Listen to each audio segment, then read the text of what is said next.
Hi everybody, hope that you have been well and God has been gracious to you. Let me start with an apology. I completely miscalculated my day, hence why the video is a bit late.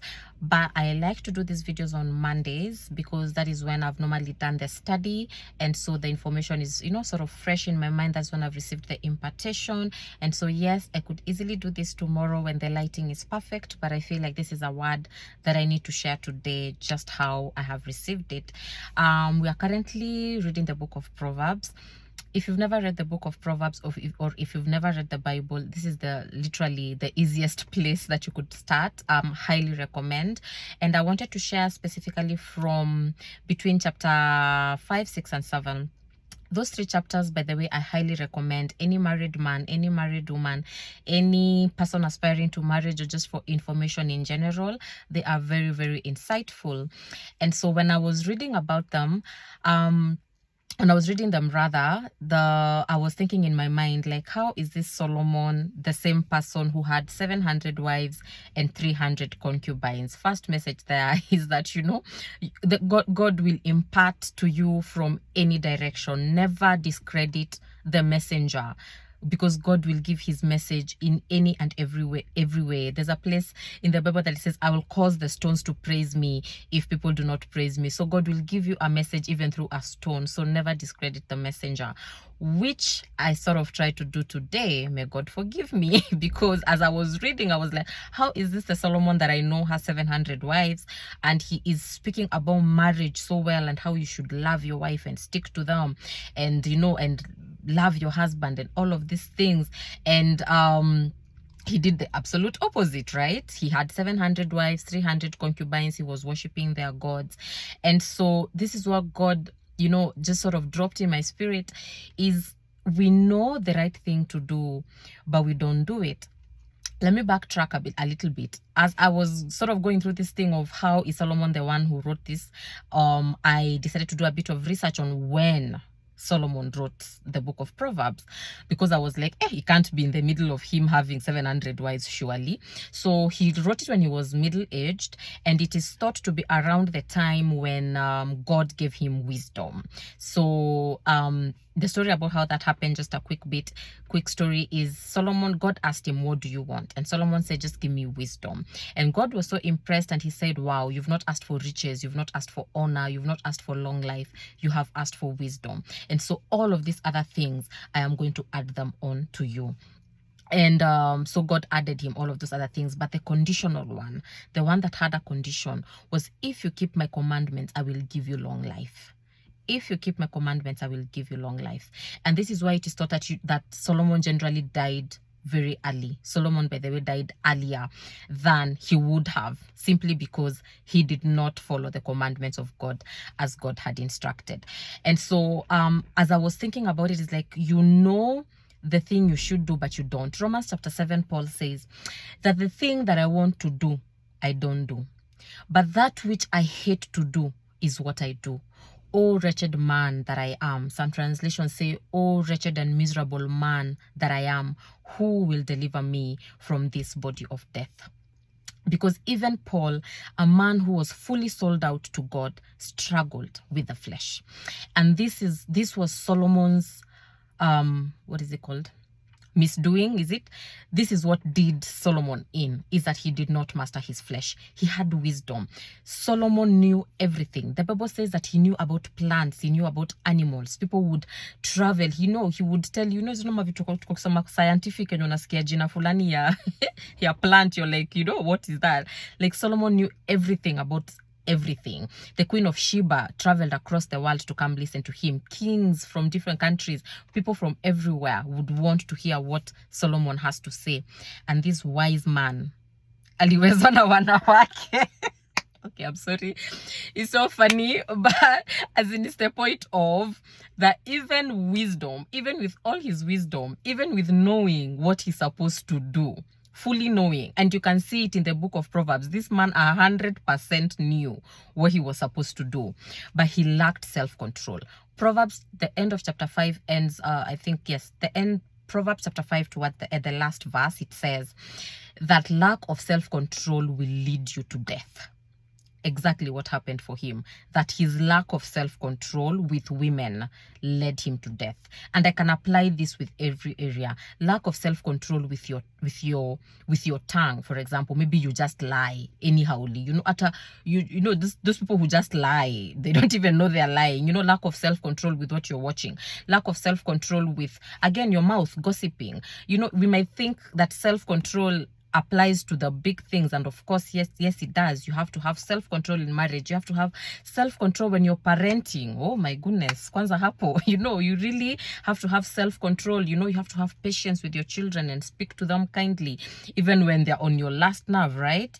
And so self-control is such a key component in every area of our lives, and we don't necessarily hear it enough in the church. And I hope that I will be able to fill just some of these gaps of messages that we may not necessarily hear, but that are so important. Is that what did Solomon in is that he did not have self-discipline, and he did not master his flesh. Same thing with his father.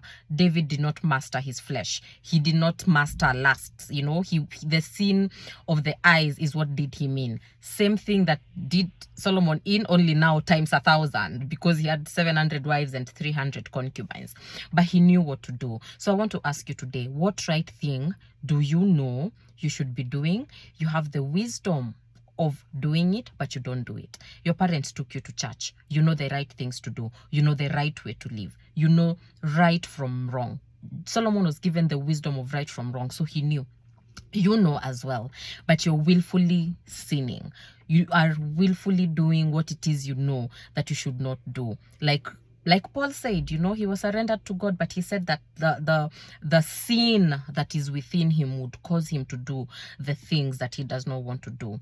And so, but he ends Romans chapter 7 beautifully, because he says that we do have Jesus.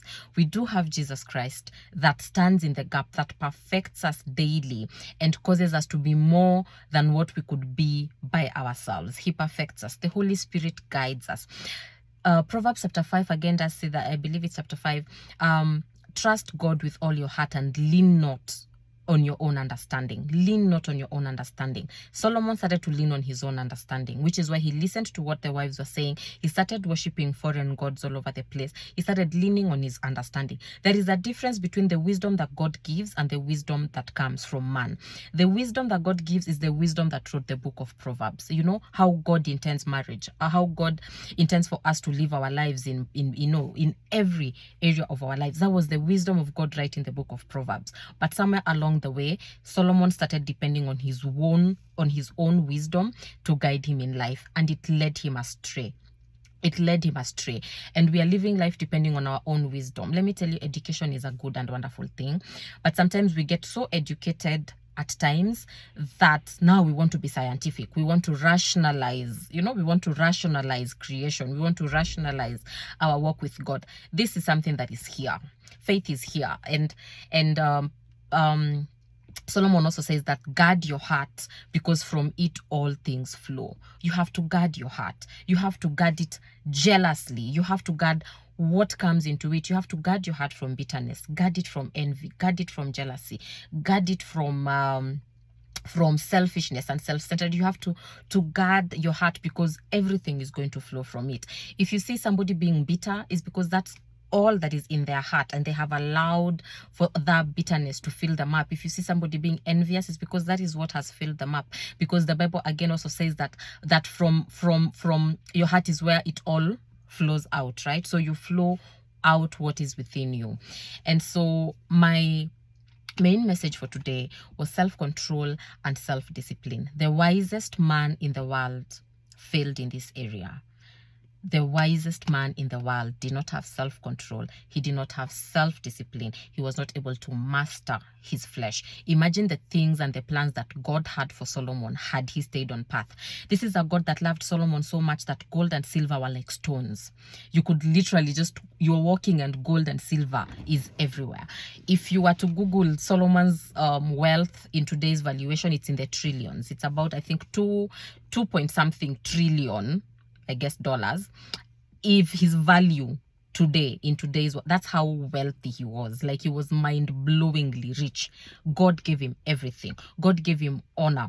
God gave him favor. God gave him a realm where there was peace. There was no war during his time. In fact, it's the reason why David did not build the church, because God told him that your hands have dealt a lot of blood and have the hands of war, and so those are not the hands that I want to build for me a church, but your son Solomon, I'm going to give him a reign of peace, and he can build the church for me. And just a point that I have remembered about David that I thought was very beautiful when I was reading the book of Kings is how David planned everything about the church. He planned everything. He planned the stones, the timber, the wood, all the silver, the gold. He got everything. He got the architectural designs for the church. Literally, Solomon just came to do a project that was already in David's heart. Because in as much as, let me tell you, after God told David that you can't build the church and Solomon will build it, he might as well have just been like, oh, well, it's okay, let Solomon build it. But then God still gave David all of these architectural designs because David loved God so much that he wanted to be a part of that church. He wanted to be the one who built that church for God. And I want to ask you today, do you love God? If you ask yourself, do you love God genuinely? What are you doing to show him that you love him? David wanted to build a church. David wanted to be obedient. David wanted to just be completely sold out. David would dance till, you know, his robes for his whatever, his royal robes would fall off in praise for his God. How much do you love God? You know, that's a question that I just want you to ask yourself in your heart. Do you love God? And what are you doing in your life to show that you love him? That was a sidebar that God just placed in my heart to share. So back to Solomon. God had given him everything. He had wisdom, he had everything, but still, because he lacked that one thing, he fell astray. So let us depend on the Holy Spirit to be the one that builds us up, to be the one that guides us, to be the one that shows us the way. But let us learn to master our flesh, to master our bodies, to master our eyes, our mouths, our ears, you know, just everything that is our spirit, our soul. Let us learn to master it through the help of the Holy Spirit, because like I said, God must have had so many wonderful plans for Solomon, but he spoiled them and he cut his life short. He did not live to the fullness of his life simply because he did not trust God and he did not keep his commandments. Obedience, I'm learning, is extremely important. To obey God and his commandments is extremely important to the life of the believer. We cannot sort of just live our lives however we want to live our lives. When you get saved, you are essentially giving your life to Christ and telling God that you show me the way, you tell me what to do. I want to do what you want for my life. That is why we say that, come and sit at the throne of my heart, because it is no longer you driving. It's no longer you driving the car. But so many of us, we have God as our co-pilot, as our co-driver. You know, God is here at the passenger seat and you're the one doing the driving. And God is telling us today that it is me to drive your life and you have to surrender. That is the point of surrender, is because you surrender control to God, to let his wisdom be what guides your life. Solomon started off with letting the wisdom of God guide his life. And at the point where the wisdom of God stopped guiding his life was completely in shambles. He depended on his own understanding and it led him astray. How are you depending on your own understanding today? How are you letting your own wisdom lead you astray? This is just a reminder for us to come back to the way, for us to come back to the path of righteousness, and for us to remember just how important self-control and self-discipline, it's actually one of the fruits of the Holy Spirit, self-control, how important it is to the life of the believer. I pray that this message has blessed you. If you can even read a chapter a day in the book of Proverbs, I believe that is going to bless you. It's an easy read. Even if you've never read the Bible, it will be an achievable goal for you. Please do read it and be blessed, and may God get all the glory.